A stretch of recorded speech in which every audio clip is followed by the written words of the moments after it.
Matod pa sa mga pangutana niya, sa akong nasabtan ang church funds iya sa lokal nga iglesia o dili kini sa church board. Matod pa sa mong nangutana, busa ni ini ang iglesia, ang church board sa iglesia, ang church board mo rekomendar alang sa disbursement sa maong salapi nga dili mahimo nga walay pagtugot sa local church body.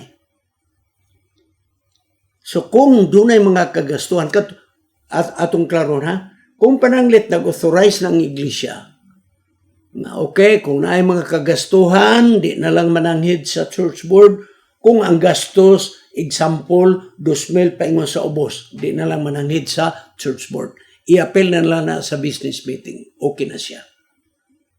Pero kung ang gastos, musubra ni atong gikatugot nga kantidad, kinahanglan mananghid yun sa body, mga kaigsunan.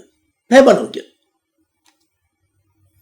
Maong mga kaigsunan, kung dako-dako na yun nga kantidad, lapas na sa atong gitugot, nga wa na'y action sa church board, approval yun sa body. So, akong pinumdum ha, dili ang tigulang sa iglesia mo mandar lang sa treasurer nga pag-release og kwarta diha. Kaya mo na ang atong gamitan. Mo na ang kanunay magkagubot. Kaya ang tigulang sa iglesia mo atong church treasurer.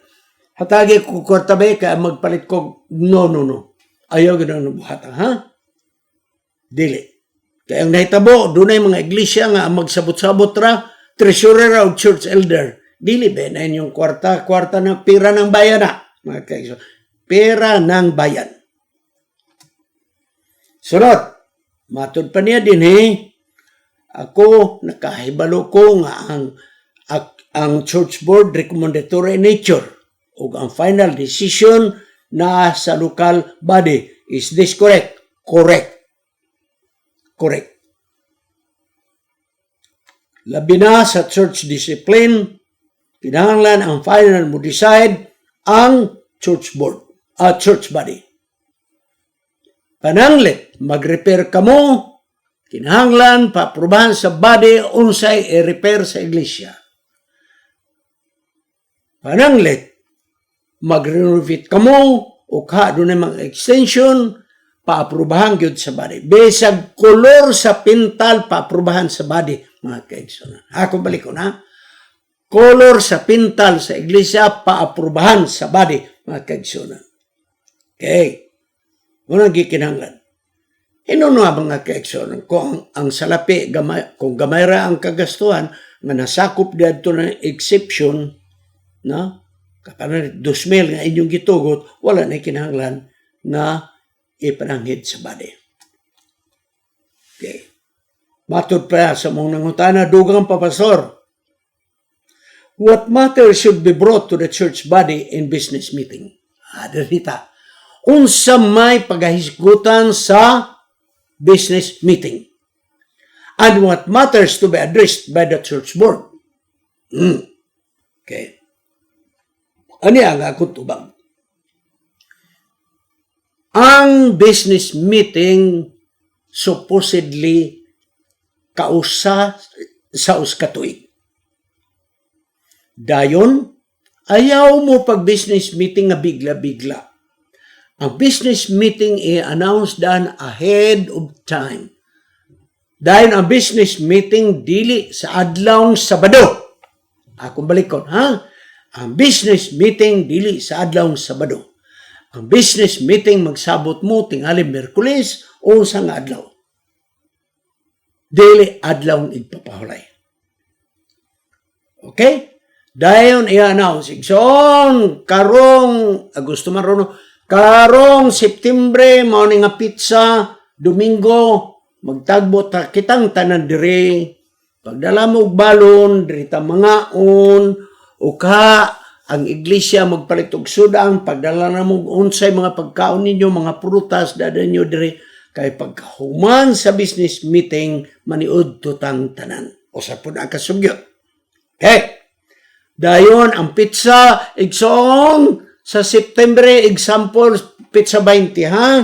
Oh, ang oras alas 8 sa buntag dinhi sa atong iglesia. Basta gani business meeting well announced ahead of time i-announce mga kaigsunan.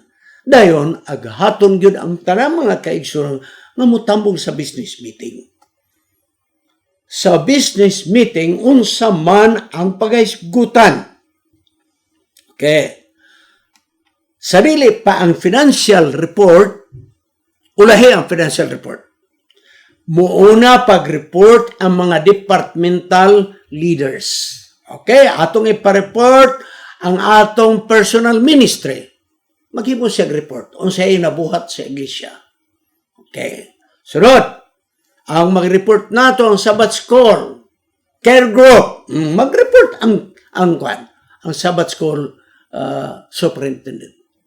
Sunod, ipa-report nato ang atong youth leader, unsa mga activities sa mga youth sa tibok nga tuig. Ingon na igsoon ha. Family life, ipa-report. Women's ministry, ipa-report. Dayon ipa-report ang Dorcas, ipa-report ang advertisement sa usa ka tuig nga accomplishment sa iglesia. Dayon, ang mo report nga second to the last ang clerk.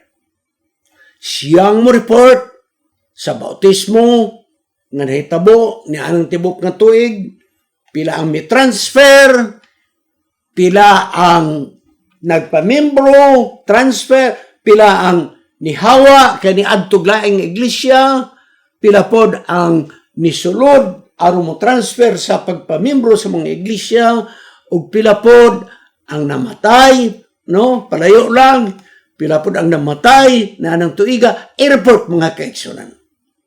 I-report, ha? Mao na diha ang reporting sa church gate. Ug ang second to the last rather is the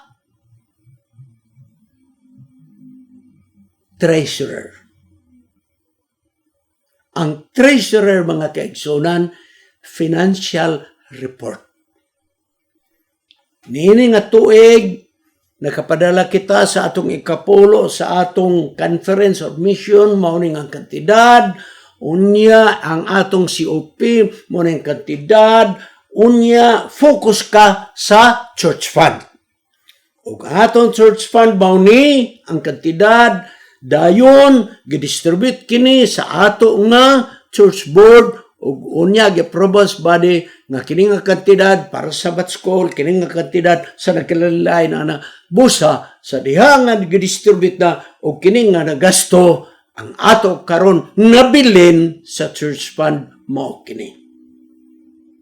Okay? Dayon mga kaigsunan, ang katapusan nga mo report ang church elder. Murag State of the Nation address ang church elder.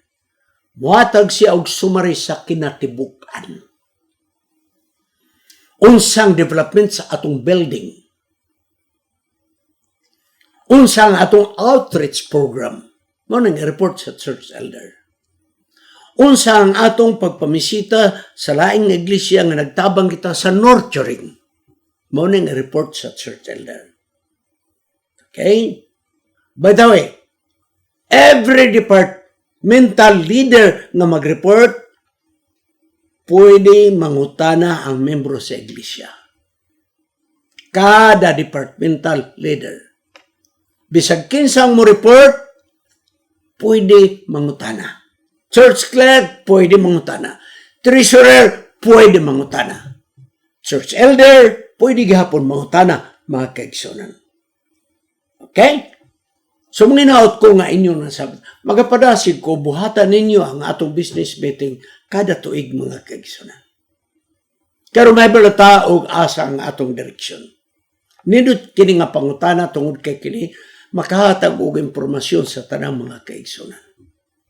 Buhatan ninyo ni igsoon. Importante kaayo kay may balota og unsay nang hitabo sa tibok nga tuig, mga kaigsunan. Ingon nga sa kalawas, kinahanglan mahibalo ang tanan. Magampo talas pagtapos. Gamahan nga Diyos nga naka sa mga langit. Magapa na ikaw sa matag iglesia. Labi na sa mga business meeting nga unta, buhaton kini sa matag iglesia. Aron masayran sa mga membro sa iglesia, unsa ang mga paghitabo, unsa ang mga proyekto o guban pa. Panalangin mo ang tanang mga chairman sa iglesia, mga opisyalis sa iglesia, mga membro sa iglesia. Salamat kay ikaw nagatubag sa mong pag-ampo sa ngalan ni Ginoong Manluluwas. Amen.